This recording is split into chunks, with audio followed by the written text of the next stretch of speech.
Welcome. Today we are talking with Amber Harper about workflow. Amber Harper is a former classroom teacher, Google certified trainer, and teacher burnout coach whose mission is to activate educator self-empowerment to beat burnout and live a happy and fulfilled life.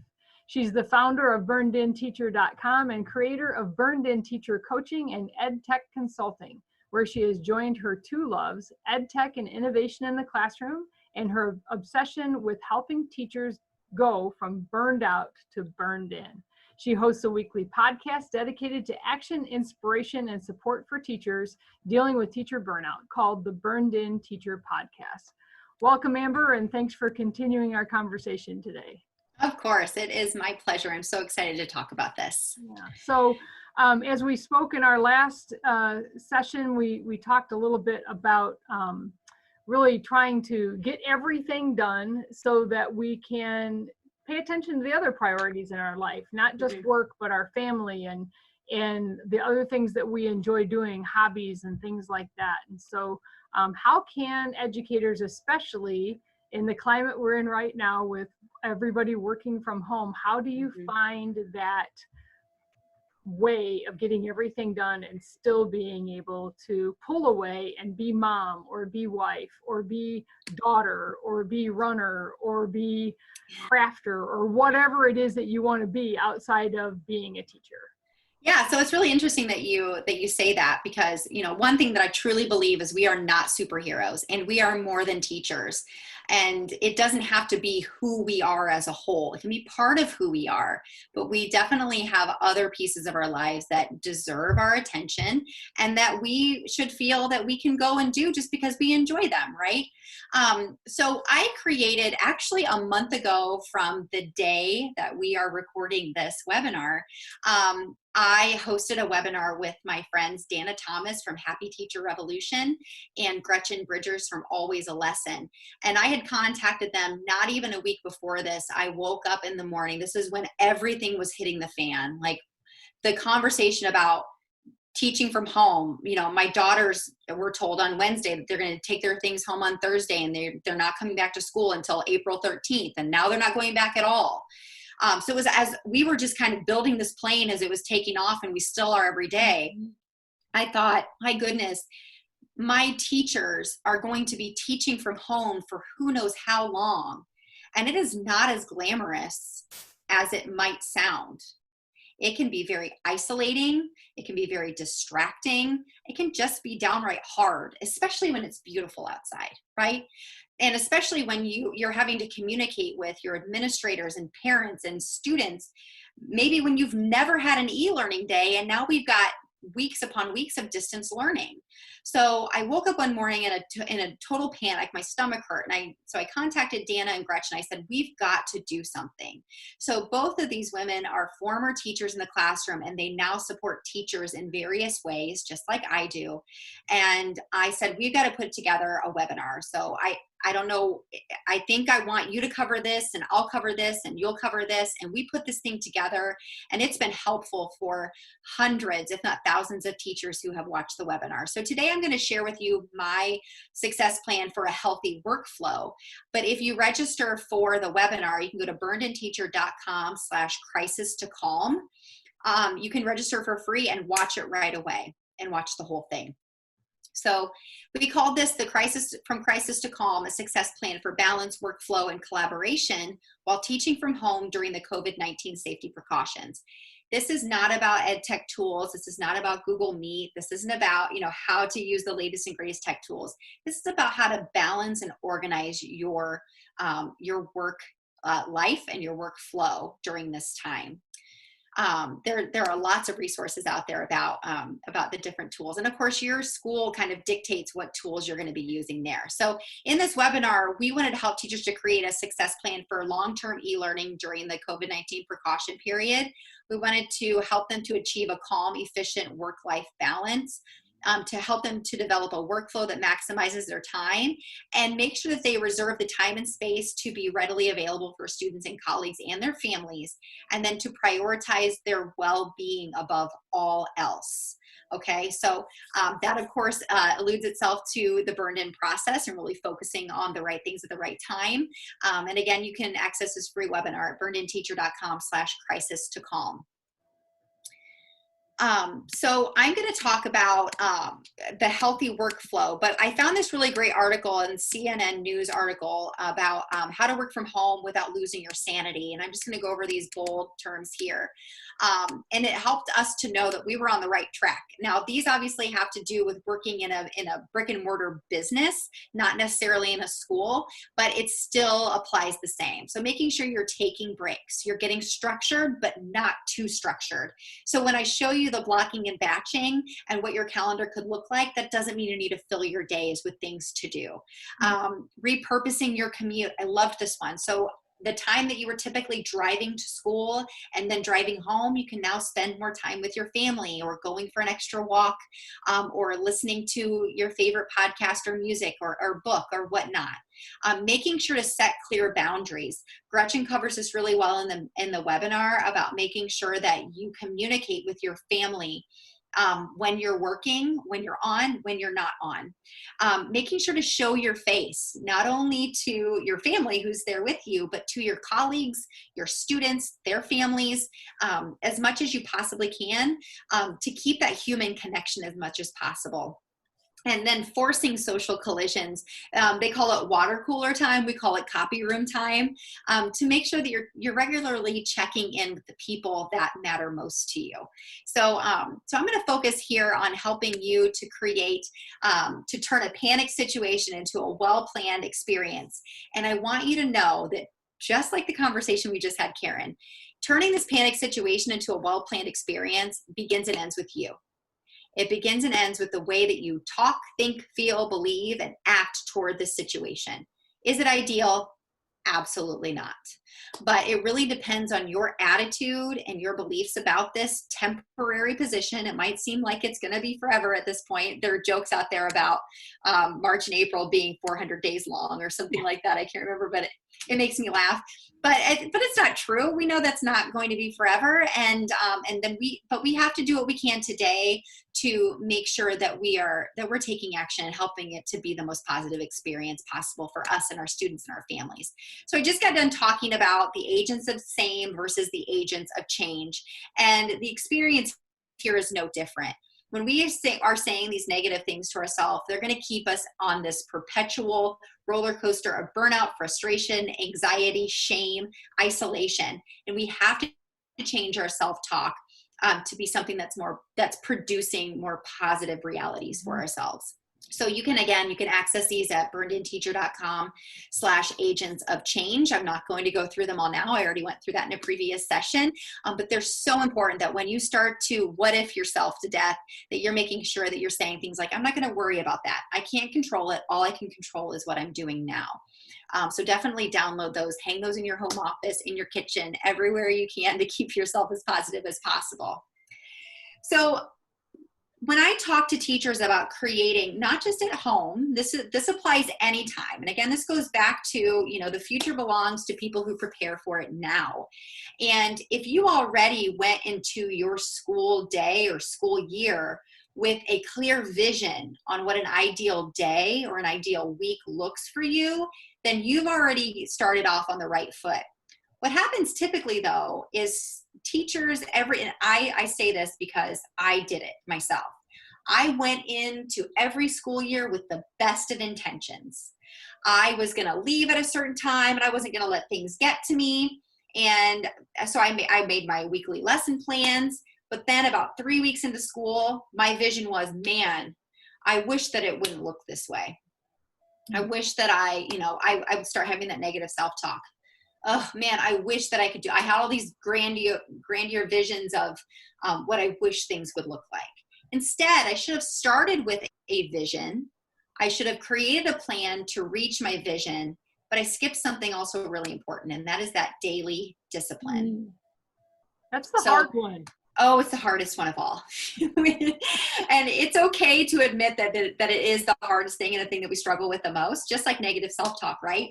The daily discipline when we don't want to do the thing, it's the thing that pushes the needle forward. Yeah. And especially when you know what the most important things are to focus on. And then you can go into each of those action tasks or each of those, even the things we don't want to do, but they must be done. When we go into those with the intention of, I'm going to focus on this because it will have this result, it will help you to reach your vision of, and right now it might just be, I want to close my computer at 3:30 and be done for the day, or I visualize not working on the weekend. This all has to do with workflow. What a lot of times is also missing is that action. We always think about how nice it would be, or we visualize this ideal workflow situation or work-life balance situation, but we don't do anything different. And we certainly don't fuel that purpose of achieving that vision with action. And that's the really important part of all of this.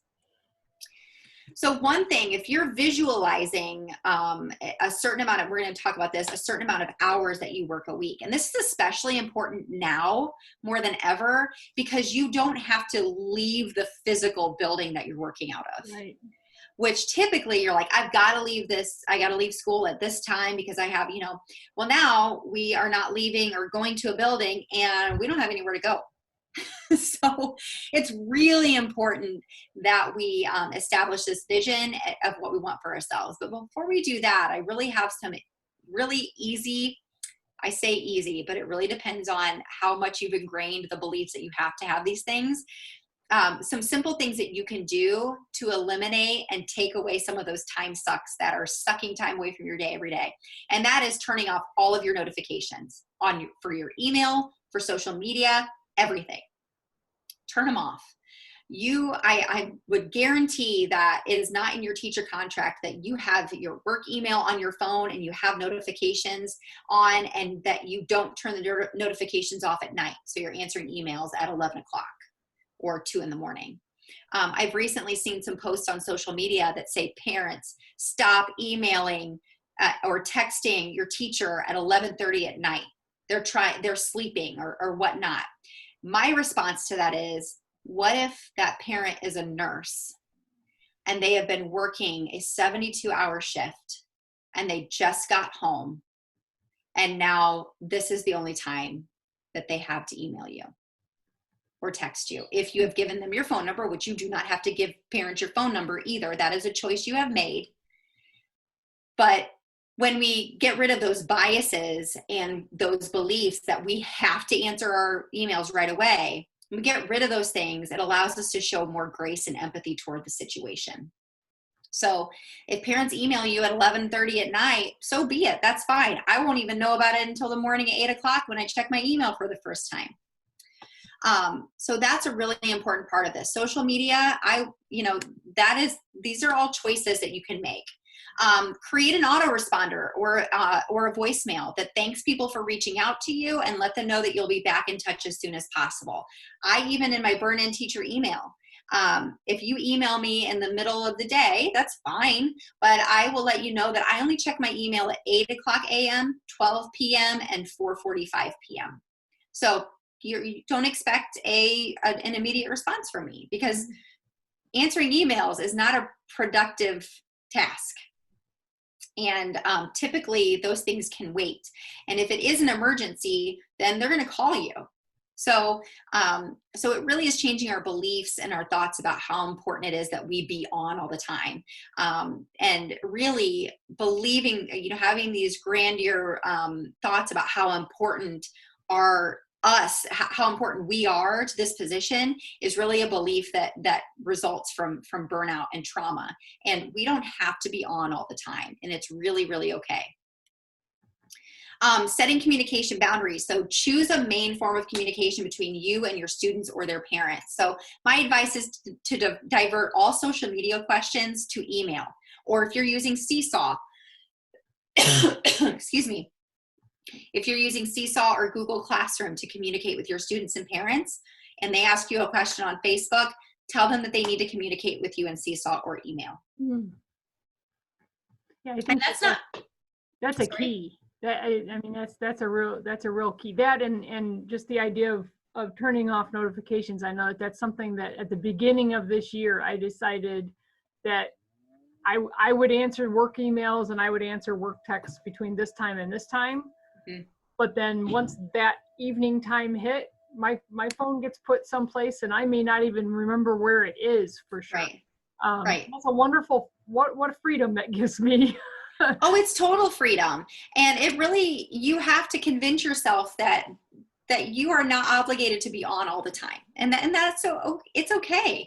And here's the thing, if you don't set boundaries for yourself, healthy boundaries for yourself, and you don't make other people aware of them, you're not being disrespectful by saying, by having the autoresponder, or maybe you don't have an autoresponder at all. But if people are frustrated that you didn't get back with them right away, it's not disrespectful for you to say, I don't answer emails at all parts of the day. I have a certain place blocked in my calendar that I answer emails, and I respect your opinion and I understand that you're frustrated, but know that I will get back to you. And it's okay. It's not your job to please everybody.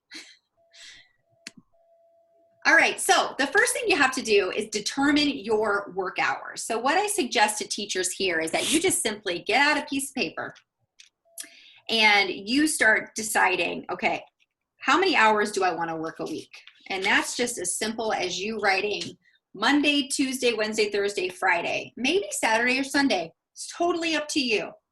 But you decide how many hours you want to work, and then you batch your like tasks together that are the most important, and then you block those things into a calendar, whether it's paper calendar or it's your digital calendar. And I'm going to show you examples of that here in a second. But what we're doing right now is we're determining a vision. What is my vision of an ideal work week? What will it look like? And if you're teaching asynchronously, like you're recording videos and you're pushing them out to students, and then you're checking in with them and their work, what are the times of your day? And this could be a 3-hour block in the morning and then a 2-hour break to help your students, to help your children with their work, because they are distance learning too. You have 2 hours blocked out for them, and lunch and a walk. And then you have another 2 hours blocked for whatever those tasks are for your students, depending on your grade level and your subject area and your job title. And then maybe you even have an hour blocked from 7 to 8 p.m. Whatever that is, if you're answering emails, planning lessons, recording videos, answering questions, giving feedback, that all counts towards your hours that you want to work that week, no matter when you're doing it. So for batching and blocking, to make time for the important tasks, actually, I'm going to back up here. So what I suggest to teachers, let me make sure I can see this. Okay. So is if you want to work, ideally, Tuesday, Wednesday, Thursday, Friday, we'll even put Saturday here. Okay. So if your ideal number is 50 hours a week, okay. And don't laugh if those of you who are watching this, you're like, 50, that's ideal. I work 65. Well, you can work 50, but it's going to take some work and it's going to take you doing something different. So what I would suggest you do then is think about, okay, from what time do I start? What's my start time? Is it 7? Is it 8? What time are you turning yourself on for work? So maybe you're working 7:30 to 10:30, and this is very sloppy. I'm just going to put that out there. Okay, so that is 3 hours, right? So then maybe from 10:30 to 12:30, you need to work with your own children and help them with their distance learning. But then, at 12:30 to 3, you're answering emails, you're answering questions, you're planning your lessons for next week, whatever it is you're doing. So that's 2.5 hours, right? So you've already had 5.5 hours. You get the idea, right? Am I being clear about this? Yeah. So you're doing that every single day, and then you're adding up your hours. Then what matters is then how you're spending those blocks of time. So you're respecting your own family dynamics, your own season of life, and what your family needs versus what your students and your job needs. Now, obviously, you may still have contract hours that you have to respect per day. This is all dependent on district. But what's important is that you're making sure that you're focusing on the most important tasks and that you're allowing blocks of time in your schedule to get those tasks done. So what I always suggest to teachers is to make sure that you are thinking about what are the most important things that move the needle forward as far as learning and helping your students to be the most successful students that they can be. So if we're talking about bulletin boards, labeling things, that kind of stuff. You know, some certain activities that we have believed needed to be done because that's what we did as a student teacher, and this is the way we've always done it. Really thinking about, and this is a great time to do this, right? To prioritize the most important things, because we're not at the building, you know, being distracted by these other extras that are taking up our time. So listing everything that you're responsible for right now. So recording lessons, checking on student work, answering communication emails, grading, entering grades, right? So what we do is we list all those things that you're responsible for. And again, this is all different depending on your age level that you're teaching, your job title, whatnot. Mm-hmm. And then you're categorizing those things into things that belong together. That's called batching. So prepping and planning and recording the video lessons, those all belong together in a batch. Maybe those are purple. Checking work, grading work, entering grades, those all belong together. So when you're checking work and offering feedback, maybe you're also gathering the grades, then you're also entering the grades. You're doing all of those things in one big chunk. Maybe that's green. And then student communication and parent phone calls, maybe that's blue. Those two things belong together. So if you're offering feedback to students and they're clearly confused, then maybe you need to be calling their parents at that time too. And then email and phone calls, you know, general phone calls, maybe a question to a colleague or whatnot, that belongs together. And then it's time, after you have those lists, and I have examples of these things too, I'm going to show you. Then it's time to block them in that calendar. So you go back to, this is what I'm going to spend time doing, the planning, the prepping, and the video recording. Maybe this is the time that I'm going to be checking work, grading, and entering grades. So you're deciding, where do all of these important batches belong in my week and in my day? So when you're scheduling your time and you're blocking, you're making the time for the things that matter the most. And you're using a paper or a digital planner. We cannot keep this all in our head. We can't. We have to have it out in front of us, because that, again, that offers us a different perspective than when we have it all here, all jumbled up with all of our other responsibilities. And then, of course, the guided flexibility is really important, because you have to allow yourself grace, especially now when things are constantly changing. Some expectations from our school are consistently changing. Our students' needs are changing. We are, you know, we're constantly under the, you know, again, like I said earlier, we're building the plane as it's taking off. We've never done this before. So allowing yourself grace and flexibility, and you want to always plan ahead, but not too far ahead, because who knows what will change, right, in the coming days, weeks, and months. So this is what it looks like. So you're listing out all of your priorities here. And then this is a real life teacher I was working with in her classroom. And then you are highlighting things that belong together in like colors. And then you're batching here. This is what that looks like. Okay. And then you're moving them over to a digital or a paper planner. So you're actually blocking into your day. Now, this was obviously done during a normal physical school day in the classroom, right? So she has right away, she's going to work on grading. And then we made purple when she was actually in the act of teaching. So she couldn't obviously focus on any other priorities because she's teaching during this time, right? And then pink was lesson planning whenever they were at their specials times. So do you have any questions about that? No, I'm trying to soak it in, because it sure looks like something I could use even in my work. It changes the game. Honestly, I could show you my calendar right now. It's something I practice every single day. All right, so this is where I said don't get overwhelmed, because this is all about guided flexibility, right? This is just an example. So I put together this mock blocked calendar, right? So at 6:38, I'm a morning person. You might not be. I'm up at 5 a.m. and I'm working out and I'm getting my day started. So maybe it works for me to be checking and responding emails at 6:30 a.m. because the earlier I get these hours in, the earlier I can be done, okay?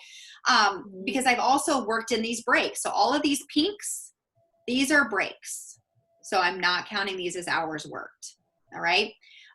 So checking student work, leaving feedback, that's what I'll do every morning, but maybe on Wednesday mornings, maybe I can't do that. You know, maybe there's a block schedule or something crazy, right? So these can be different per day. But the point is that the more visual that we make these things, the more likely they are to be done. And what we'll learn from this is a whole learning process. You're going to learn what needs more time, what doesn't need as much time, what doesn't need to be done at all. Through this whole process. It really is, your prioritizing turns into eliminating, and then it turns into simplifying and then automating. And you're creating just a really healthy system that works for you by starting with your vision. So now this is the plan. This is what your plan is. Now this is where it gets hard, is the discipline, right? Actually carrying these things through.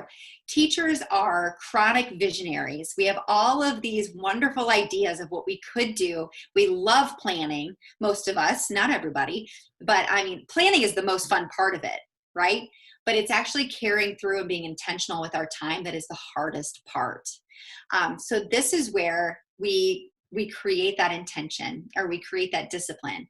So every week, I do a weekly brain dump. Like I already have over here, those are after I did my brain dump, I pick out the 4 most important things that have to be done that week. What has to be done? What has to be done by me? And how can I simplify it? And that's when I get into batching and blocking. And then there's something called an Ivy League list.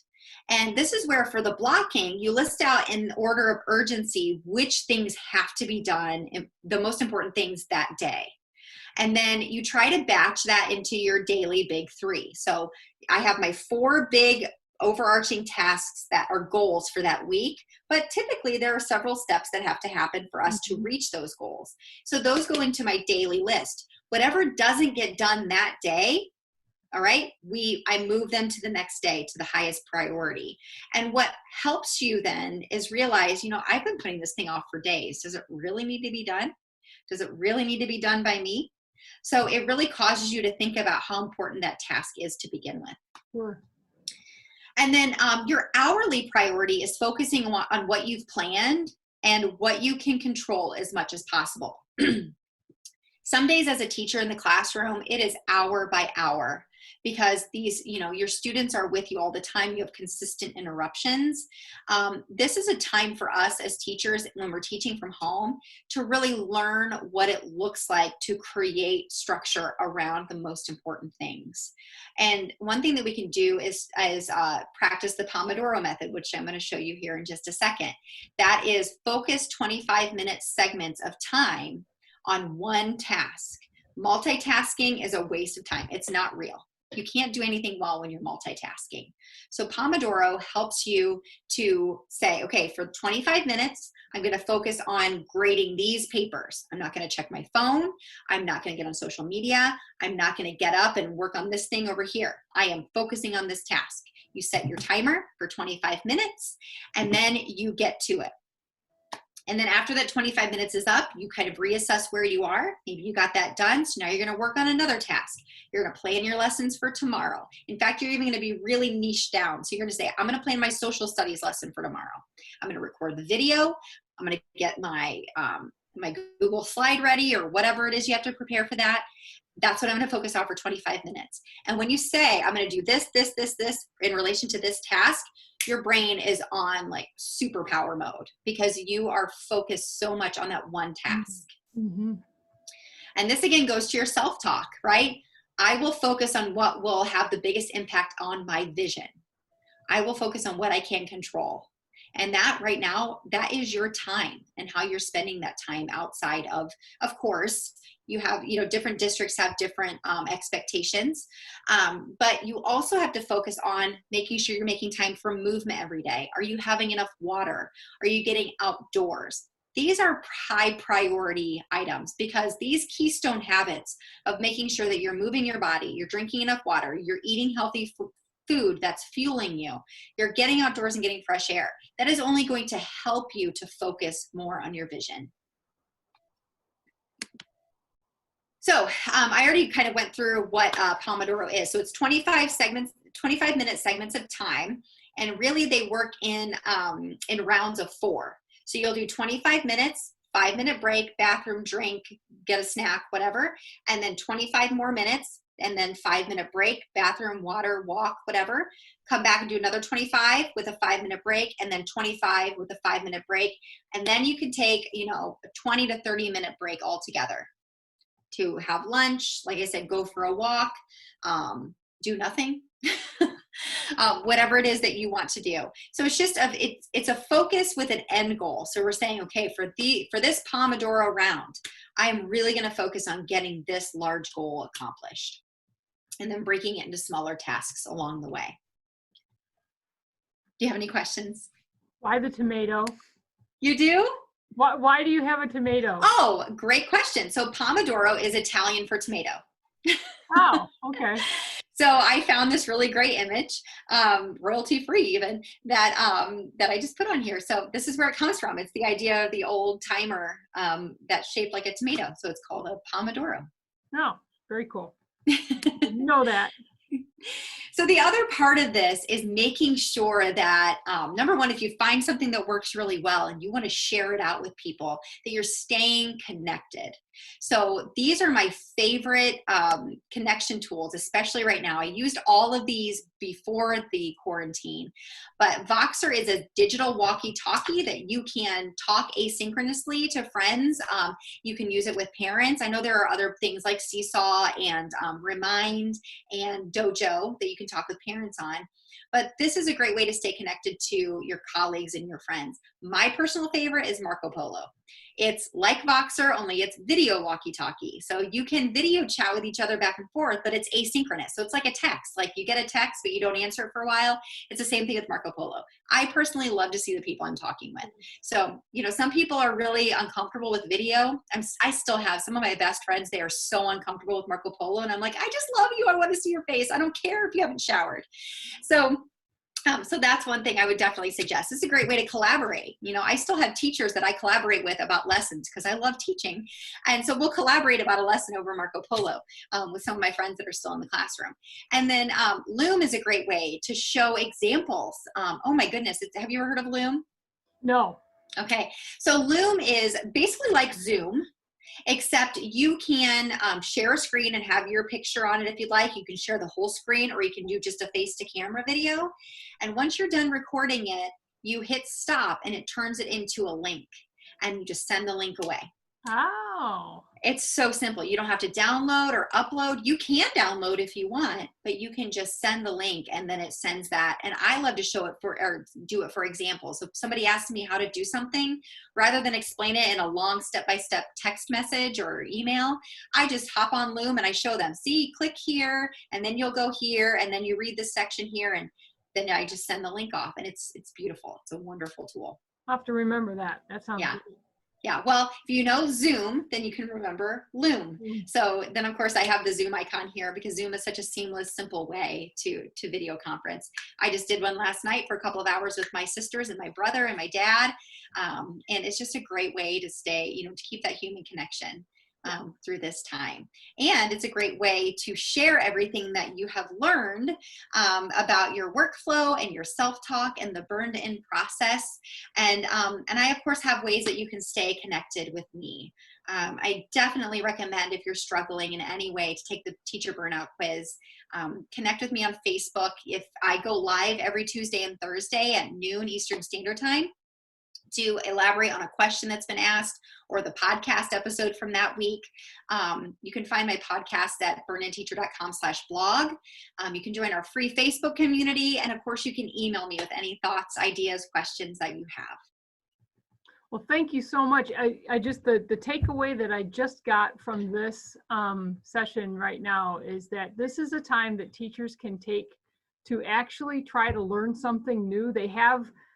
They may feel like they don't have a lot of time, but they really do have some time that they didn't have before, because they're not worrying about putting together that bulletin board or making sure that their classroom is picked up at the end of every day, or those kinds of tasks that are specific to being in a building, and if they can take that time and learn a new practice, put into practice a new procedure for themselves, they might actually go back to the classroom next fall more organized and ready to really implement something that they can make work for themselves and make their life easier and better and happier. Yes, this is definitely a way that you can look at this as an opportunity to look at things differently and to prioritize differently. Well, thank you so much for your time today, Amber. I appreciate it, and I encourage teachers to look up the website. I've gotten a lot out of it. I've listened to your podcast actually on the iPhone podcast app, so you're there as well, and so I can carry it along with me with my phone, and I've really learned a lot.